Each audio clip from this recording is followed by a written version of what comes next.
Olá, irmãos, graça e paz, sejam muito bem-vindos ao canal Evangelho em Foco. E hoje eu gostaria de começar a leitura, junto com os irmãos, do livro Os Dons do Espírito Santo, do pastor Derek Prince.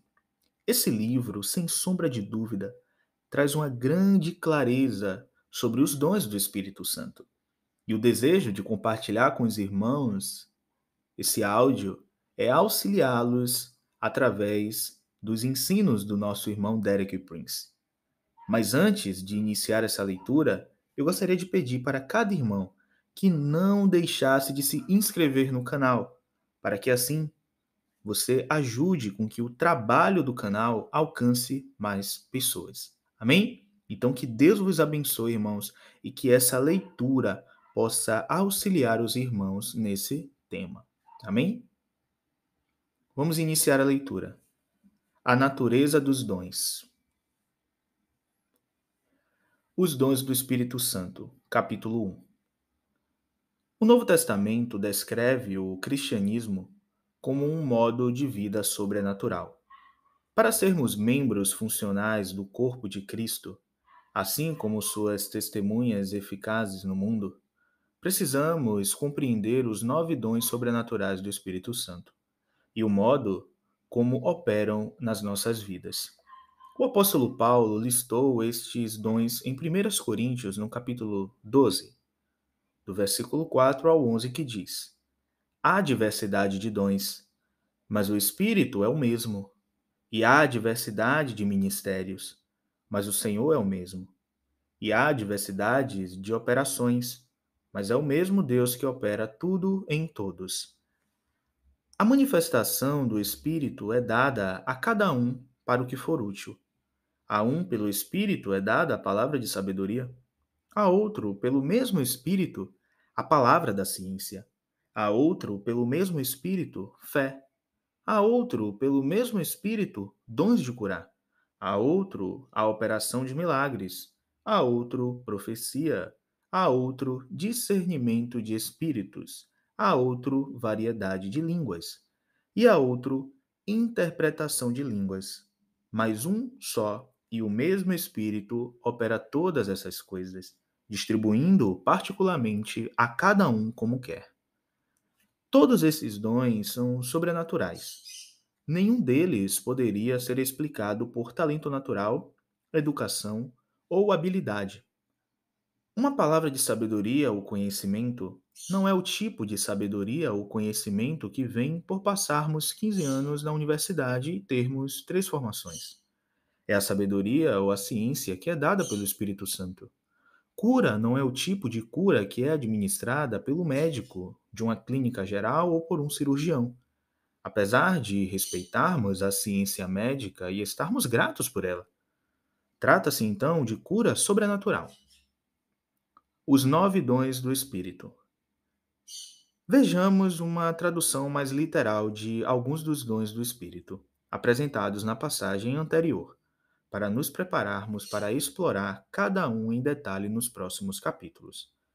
No versículo 8, onde na versão João Ferreira de Almeida está escrito: A um pelo Espírito é dada a palavra de dar sabedoria, a outro pelo mesmo Espírito a palavra da ciência. Na verdade, não existe o artigo definido a no grego original. Assim sendo, eu traduzo esses dons como uma palavra de sabedoria e uma palavra de ciência. No versículo 10, diz: a outro a operação de milagres. É literalmente operações de milagres. Ambas as palavras estão no plural. Igualmente, discernimento de espíritos. Deveria ser discernimentos de espíritos. 4 dos dons são, portanto, plurais na sua natureza. Primeiro, dons de cura. Segundo, operações de milagres. Terceiro, discernimentos de espíritos. E quarto, variedade de línguas. Reconhecer a natureza plural desses dons é importante para compreendermos como eles funcionam. Os 9 dons dividem-se facilmente em 3 grupos de 3, sob os títulos de dons de revelação, dons de poder e dons vocais. Os dons de revelação, eles estão divididos em três partes, que é uma palavra de sabedoria, uma palavra de ciência e discernimentos de espíritos. Os dons de poder estão divididos também em três partes, que são fé, dons de curas e operações de milagres. E os dons vocais, que também estão divididos em três partes, que são variedade de línguas, interpretações de línguas, profecia. Durante muitos anos, mestres bíblicos e comentaristas têm listado os dons espirituais em grupos de três com o propósito de facilitar a sua referência e classificação. Três grupos, cada um dos quais contendo três dons ou manifestações. Este agrupamento não é uma única forma de nós vermos os dons, mas é uma maneira prática de os dispor e ajuda-nos a compreendê-los de uma forma mais clara. Uma palavra de sabedoria, uma palavra de ciência e discernimentos de espíritos são dons de revelação.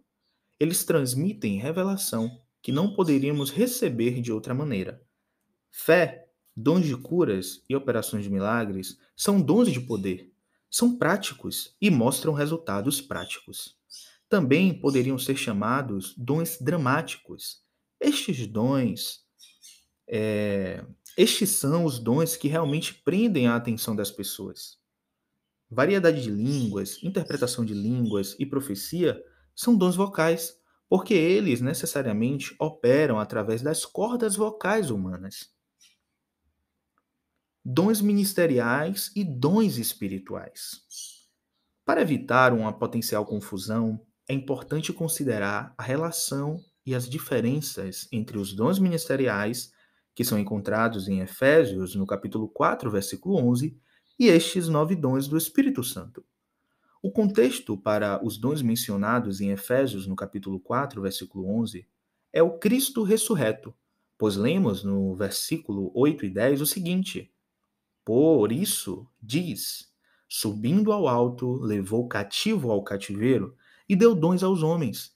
Aquele que desceu é o mesmo que subiu acima de todos os céus, para cumprir todas as coisas. O versículo 11 especifica 5 dons principais que Cristo ressurreto deu à humanidade. E ele mesmo deu uns para apóstolos, e outros para profetas, e outros para evangelistas, e outros para pastores e mestres. Vejamos os dons em duas colunas paralelas. Primeiro, nós temos os dons ministeriais, que são apóstolos, profetas, evangelistas, pastores e mestres.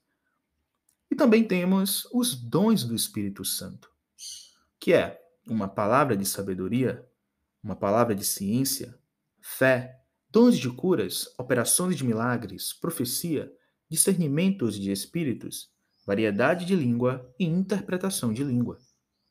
Esses dois grupos de dons distinguem-se um do outro de três formas. Primeiro, a pessoa como dom e o dom dado a uma pessoa. A pessoa, primeiro, com os dons ministeriais, o próprio crente é o dom dado por Cristo à sua igreja. As Escrituras realçam isso. Como nós lemos em Efésios, e ele mesmo deu uns para apóstolos. Ele não deu a alguns a possibilidade de se tornarem apóstolos, mas ele deu uns para apóstolos.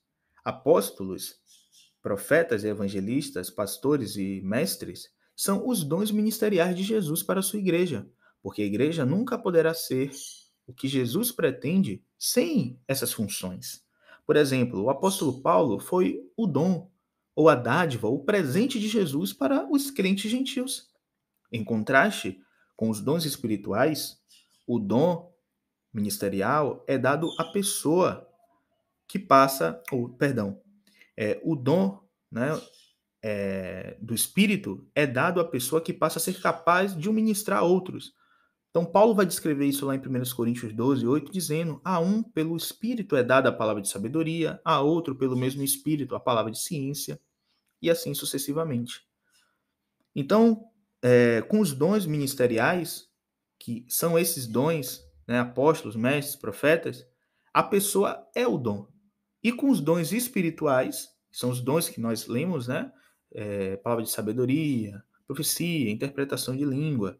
A pessoa ela tem o dom, certo? Então, recapitulando, os dons ministeriais, a pessoa é o dom, e com os dons espirituais, a pessoa tem o dom, certo?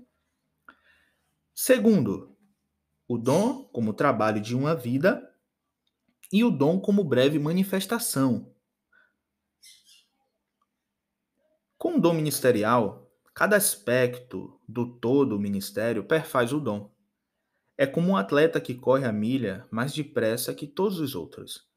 Toda a sua vida se centra no correr a milha. De forma semelhante, para a pessoa que é um dom ministerial para a igreja, toda a sua vida se centra em ser apóstolo, profeta, evangelista, pastor ou mestre. Paulo frequentemente comparava o ministério cristão às atividades dos atletas, porque há muitas coisas paralelas entre elas, no que toca à necessidade de treino, disciplina e dedicação. O ministério é o trabalho de toda uma vida. Por outro lado, os 9 dons sobrenaturais são breves, dramáticos, brilhantes manifestações que nos prendem a atenção, que acontecem e terminam.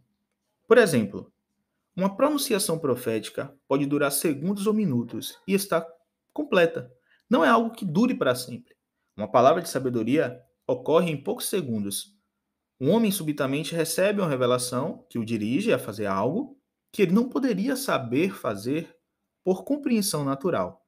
Quando o dom de discernimento de espírito é dado, a pessoa poderá subitamente ver que há um espírito de orgulho ou de luxúria em alguém. O dom espiritual é quase como um flash de um relâmpago. Está lá por breves momentos e depois acaba. Terceiro, caráter essencial e caráter não um pré-requisito. Um dom ministerial não se pode divorciar do caráter de uma pessoa.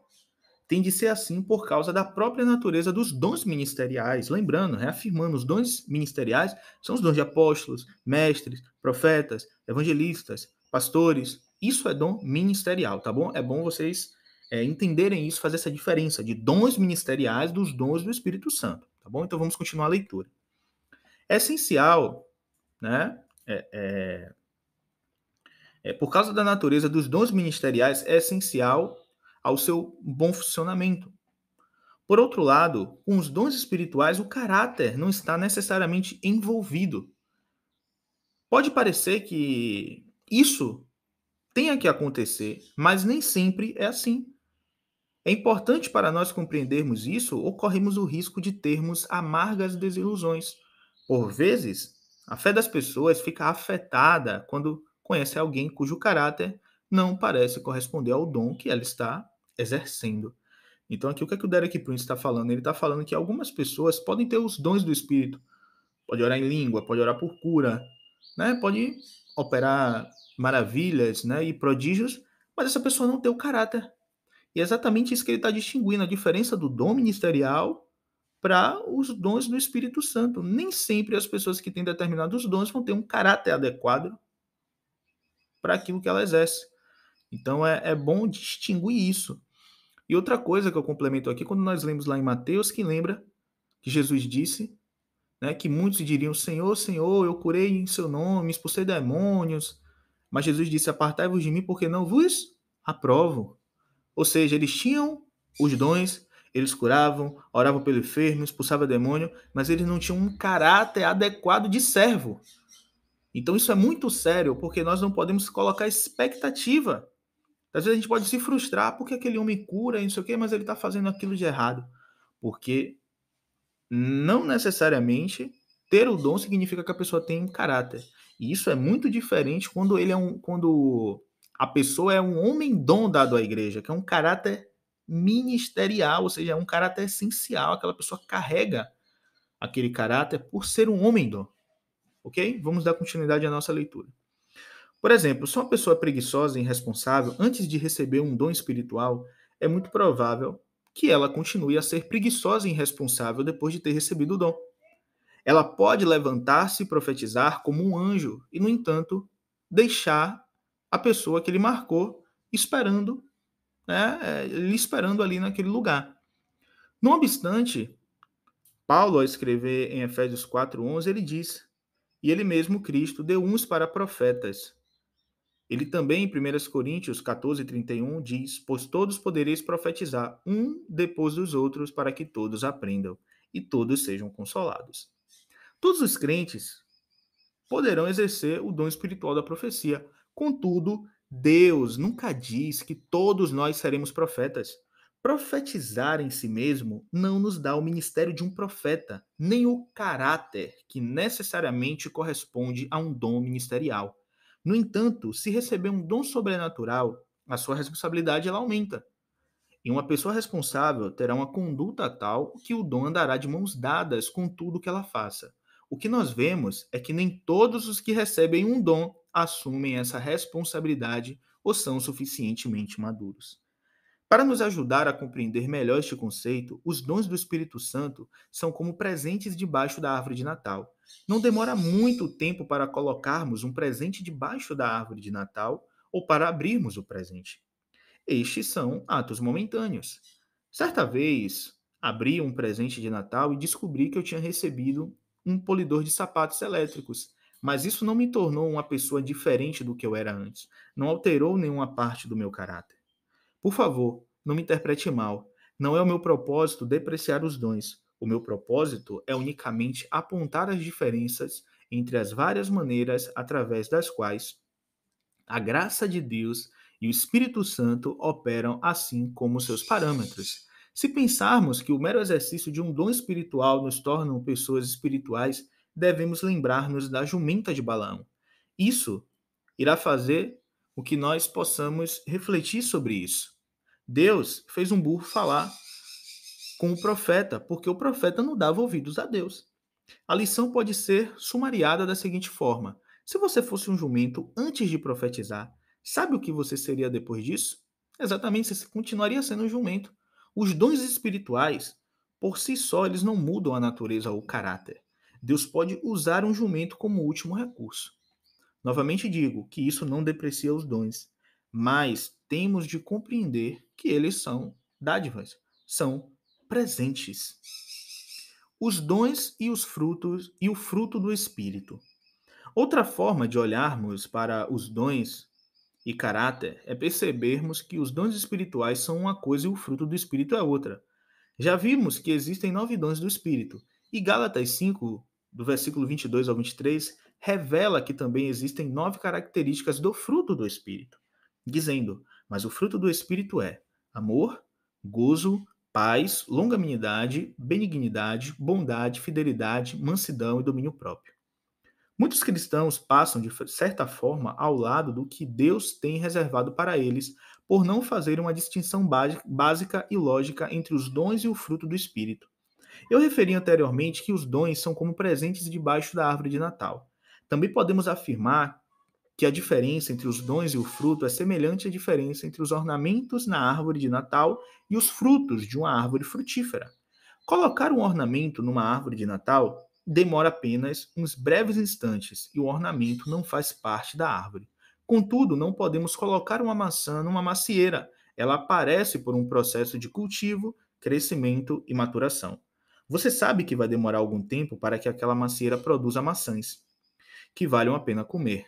De forma semelhante, existe um processo envolvido com o crescimento do fruto espiritual. Ele tem de ser cultivado com trabalho, paciência e habilidade. Seria um absurdo esperarmos que uma macieira ou uma laranjeira recém-plantada desse fruto instantaneamente.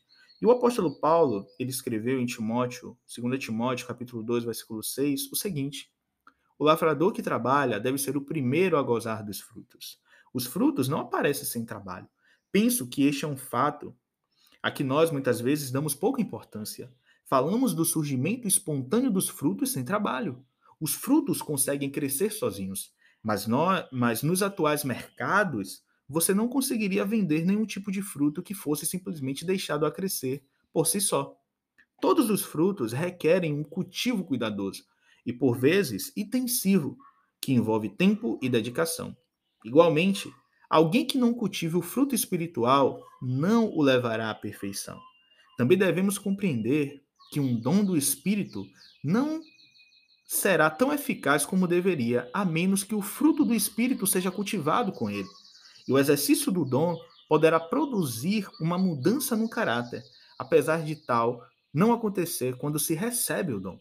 Em 1 Coríntios, no capítulo 13, nos versículos de 1 ao 2, Paulo referiu que mesmo que tenhamos todos os dons do Espírito, se não tivermos o amor, de nada nos servem.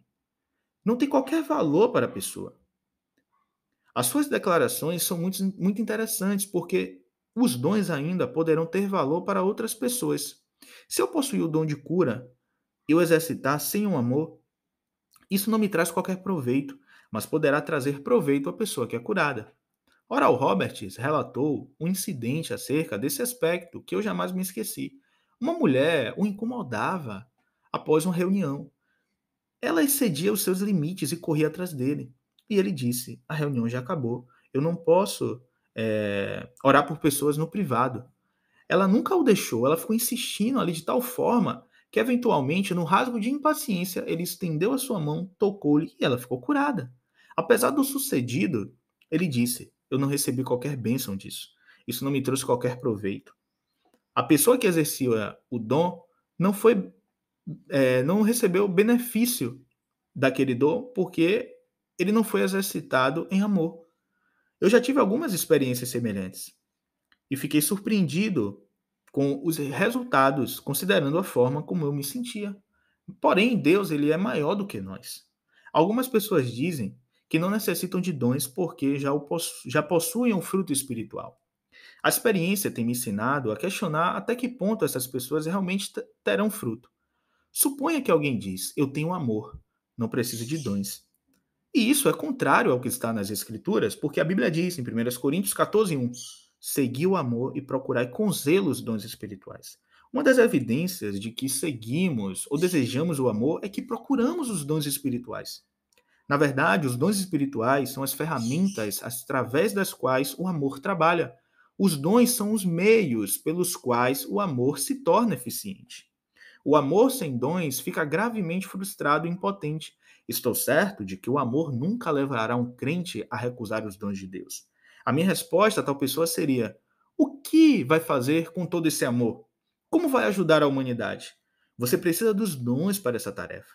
Imaginem uma mãe sentada ao lado do seu filho que está doente e lhe diz: querido, eu te amo, mas vou simplesmente ficar aqui sentada. Não vou ver se você está com febre, não vou te dar qualquer remédio, não vou chamar o médico, ou sequer vou orar por você, mas eu te amo. Quanto amor terá essa mãe? Ela tem amor nas palavras, mas não nos atos. Mais uma vez digo, um dos principais meios pelo qual é permitido ao amor atuar é através dos dons do Espírito Santo. Por exemplo, se queremos edificar a igreja pelo nosso amor a ela, então desejaremos o dom que mais edifica a igreja, que é o da profecia. Ou se amamos os enfermos, desejaremos os dons que nos permitirão ministrar a eles, ou seja, os dons de curas e operações de milagres. O amor bíblico é sempre muito prático. Ele não se baseia apenas em frases bonitas, ele faz alguma coisa. Não devemos ser extremistas.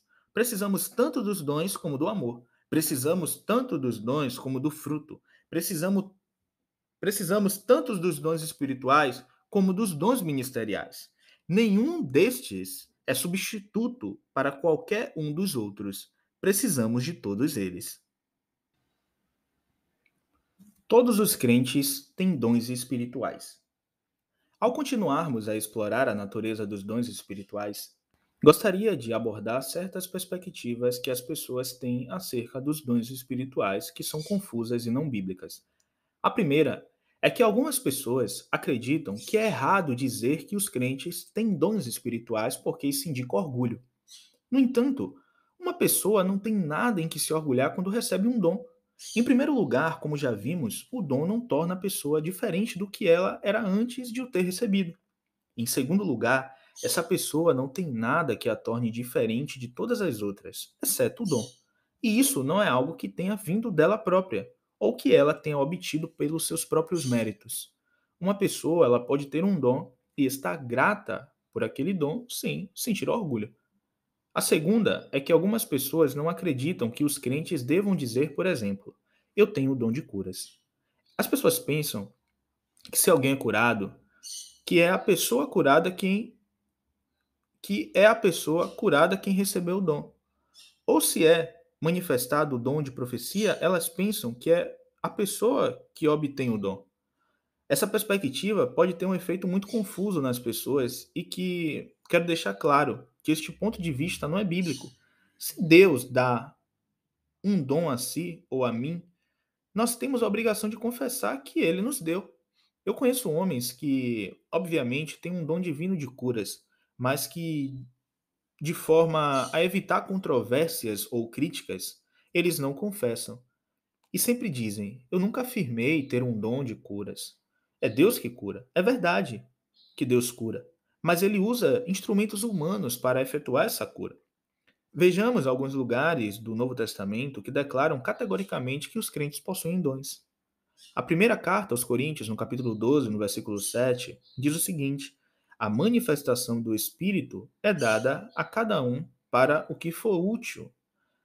Com a língua grega, os tempos dos verbos são muitas vezes de vital importância. Nesse versículo, o verbo está em um tempo presente contínuo. A um pelo Espírito é com regularidade dada a palavra da sabedoria. E assim sucessivamente. Uma pessoa que tem esses dons manifesta-os regularmente. Em Romanos, capítulo 12, versículo 6 diz: temos diferentes dons segundo a graça que nos é dada. Em 1 Coríntios 7, versículo 7 diz: mas cada um tem de Deus o seu próprio dom, um de uma maneira e outro de outra. Têm todos os dons de curar? Falam todos em outras línguas? Interpretam-nas todos? 1 Coríntios 12:30. Esse versículo é importante porque inclui um dos dons que as pessoas mais hesitam em dizer que têm. Quando Paulo escreveu, tem todos os dons de curar, ele estava claramente a dizer que nem todos vão ter esse dom. Mas há quem tenha. Se tal não fosse, essa seria apenas uma insignificante pergunta retórica. Aqui temos uma clara autoridade das Escrituras para que os crentes digam: eu tenho dons de curas, ou interpretação de língua, ou qualquer outro dom. Deus nos deu. Eu não sou melhor, isso não me torna melhor do que eu era antes. Mas eu devo dizer que no que toca à experiência, esses dons, eles se manifestam regularmente através de mim. Em 1 Coríntios 12:31, diz o seguinte: portanto, procurai com zelo os melhores dons. Se não pudéssemos ter dons, não haveria nada para procurar. É claro que é a vontade de Deus que nós procuremos ter dons. Em 1 Timóteo, no capítulo 4, versículo 14, diz: não desprezes o dom que há em ti, o qual foi te dado por profecia, com a imposição das mãos do presbitério. E em 2 Timóteo 1,6 diz: e por esse motivo eu te exorto que despertes o dom de Deus que há em ti pela imposição das minhas mãos. Paulo escreveu a Timóteo de tal forma que é absolutamente claro que ele considerava que Timóteo tinha um determinado dom. Se o dom está em você, então você tem o dom. Em 1 Pedro, no capítulo 4, versículo 10, também diz: servi uns aos outros conforme o dom que cada um recebeu, como bons despenseiros da multiforme graça de Deus. Pedro usou uma linguagem semelhante à de Paulo. Não podemos ministrar aquilo que não temos. Primeiro, temos que receber. Pedro assumiu que todos os cristãos têm os dons, permitindo-nos ministrar uns aos outros. A verdadeira pobreza é não termos algo com que contribuir. Essa é a trágica condição de provavelmente 90% dos cristãos que frequentam igrejas e que professam a sua fé em Cristo. Eles não receberam o que Deus lhe disponibilizou e, como tal, não podem dar. Mas essa não é a vontade de Deus. Nenhum crente no Senhor Jesus Cristo tem necessidade de estar sem a sua própria e distinta manifestação do Espírito Santo.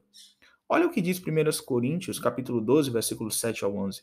A manifestação do Espírito é dada a cada um para o que for útil. Mas um só e o mesmo Espírito opera todas essas coisas, distribuindo particularmente a cada um como quer. Enquanto a todos os crentes são dados dons distintos, isso não limita o Espírito Santo de manifestar qualquer dom através de qualquer pessoa em qualquer tempo que ele queira, porque todos os dons residem nele, residem em Deus. Por exemplo, Se você estiver em uma emergência e alguém estiver a morrer na sua frente, você não precisa ficar olhando para a pessoa e dizendo: eu não tenho dom de cura, portanto, não há nada que eu possa fazer. Se você está cheio do Espírito Santo, você tem todos os dons em potenciais nele, em Deus. Não há nada que o impeça do Espírito Santo manifestar o dom de cura através da sua vida naquele momento. Contudo, as Escrituras não justificam que você diga que tem o dom de cura, a menos que ele seja regularmente manifestado na sua vida. Deus pode dar qualquer tipo de manifestação que seja necessária a qualquer pessoa, mas isso não é o mesmo que ter o dom. Não diríamos que o burro de Balaão tinha um dom de profecia. Por quê? Porque isso aconteceu somente naquele momento. Então, o que o irmão Derek Prince está dizendo aqui, irmãos? Ele está dizendo que Deus, por mais que você não tenha, por exemplo, o dom de cura, em determinado momento, Deus pode lhe permitir orar por alguém e aquela pessoa ser curada. Porque Deus move da maneira dele. Entendeu? Então, é isso que o irmão está afirmando aqui. Portanto, Paulo começou e terminou a sua lista de dons do Espírito Santo, lembrando-nos que, como crentes, cada um de nós tem o privilégio de ter a sua manifestação específica do Espírito Santo na sua vida. Paulo não sugere que Deus nos condiciona apenas a uma manifestação, mas se vivermos na nossa herança espiritual, temos o direito de gozar as manifestações do Espírito Santo nas nossas vidas. Qualquer crente pode viver essas manifestações. Terão sido os dons retirados da igreja? Algumas pessoas dizem-nos que os dons foram retirados da igreja depois do primeiro século. No entanto, Paulo disse que a igreja deve exercitar os dons enquanto espera a volta do Senhor. Em 1 Coríntios, no capítulo 1, nos versículos 4 ao 8, diz: Sempre dou graças ao meu Deus por vós pela graça de Deus que vos foi dada em Jesus Cristo. Pois em tudo fostes enriquecidos nele, em toda palavra e em todo conhecimento, assim como o testemunho de Cristo foi confirmado entre vós, de modo que nenhum dom vos falta, aguardando a revelação do nosso Senhor Jesus Cristo, a qual vos confirmará também até o fim, para serdes irrepreensíveis no dia do nosso Senhor Jesus Cristo. Quanto mais se aproxima a volta do Senhor, mais precisamos manifestar os dons. Não há qualquer escritura na Bíblia que sugira que os dons sobrenaturais da graça de Deus serão alguma vez retirados da Igreja de Jesus Cristo. Quando a Igreja, como noiva, for ao encontro de Jesus, o noivo, ela será adornada com os dons que ele lhe enviou. O motivo por que alguns crentes não têm essas manifestações é que eles nunca deram um passo vital do que é natural para o que é sobrenatural. Acredito que o primeiro passo essencial é o batismo no Espírito Santo, acompanhado pela manifestação miraculosa de falar em outras línguas. Uma vez que você entra no reino sobrenatural, é a vontade de Deus que você continue atuando neste reino.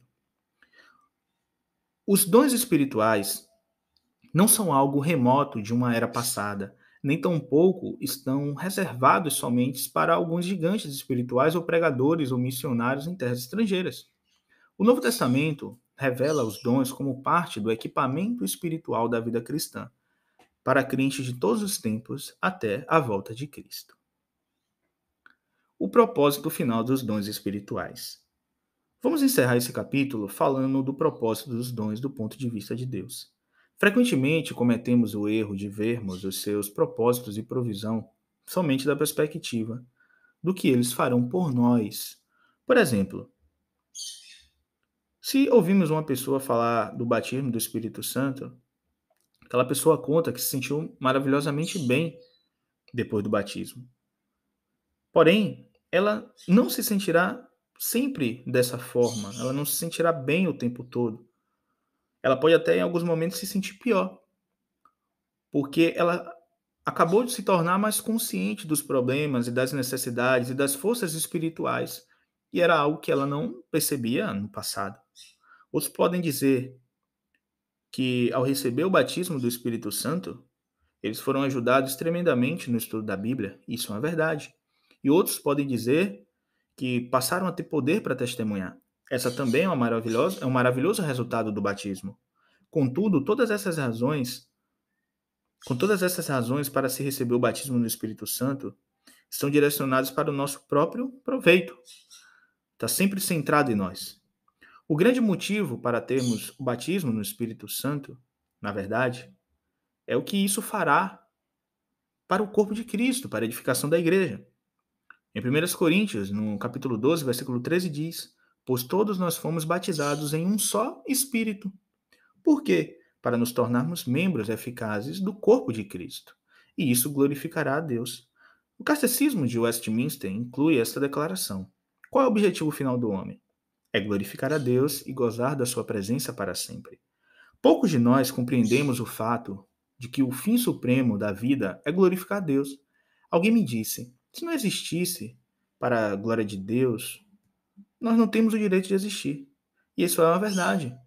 Todas as coisas foram criadas para o prazer de Deus, porque são os dons espirituais tão importantes, porque eles trazem a glória de Deus. O livro de Efésios contém algumas frases absolutamente fantásticas no que toca a isso. No capítulo 1, nos versículos 3, 5, 6 e o versículo 12 de Efésios, diz o seguinte: O Deus e o Pai de nosso Senhor Jesus Cristo nos predestinou para sermos filhos de adoção por Jesus Cristo, para si mesmo segundo o beneplácito da sua vontade, para louvor e glória da sua graça, a qual nos deu gratuitamente no amado, a fim de sermos, para louvor da sua glória, nós, o que de antemão esperamos em Cristo. Qual é o propósito final de Deus em nos adotarmos como seus filhos? Que nós sejamos para louvor e a glória da sua graça. Gosto particularmente da maneira como a versão traduz o fim do versículo 6, que nos fez graciosamente favorecidos no amado. A graça é amontoada sobre nós. A graça é nos dada quando não a merecemos, tornando-nos no objeto do especial favor de Deus. Nós somos o objeto do seu favor mais do que tudo no universo, por causa do nosso relacionamento com Jesus Cristo. Nós, que somos os menos merecedores, que estamos mais afastados de Deus, fomos aproximados ao máximo. Todas as riquezas do favor de Deus têm sido amontoadas sobre nós para que fôssemos para a glória da sua graça por toda a eternidade. É aqui que os dons têm um papel a desempenhar. Em Efésios, no capítulo 3, versículo 10 diz: E foi assim para que agora, pela igreja, a multiforme sabedoria de Deus seja conhecida dos principados e potestades nas regiões celestiais. A Igreja de Jesus Cristo é para ser a revelação da sabedoria de Deus para todo o universo. A nossa tradução em português diz multiforme sabedoria, mas a palavra grega é ainda mais forte, significando sabedoria infinitamente variada. Nosso exercício dos dons é uma forma significativa de como Deus cumpre o seu propósito de tornar conhecida a sua sabedoria infinitamente variada pela Igreja. No próximo capítulo, veremos mais sobre esta bonita e vital ligação entre a graça de Deus e os dons que Ele nos concede. Amém, irmão? Espero que Deus possa ter falado ao seu coração. Vamos dar vamos dar continuidade à leitura desse material e ao decorrer nós vamos estudando e nos aperfeiçoando. Amém? Se você tiver interesse em receber esse arquivo, pode mandar mensagem para mim nos comentários que eu irei responder e te enviar esse material. Amém? Que Deus os abençoe, irmãos. Não se esqueçam de se inscrever no canal. Também peço encarecidamente que vocês possam se tornar membro do canal para ajudar o canal, fortalecer o canal. Amém? E também nos ajudar adquirindo os livros que nós indicamos aí nas descrições dos vídeos. Que Deus vos abençoe. Amém.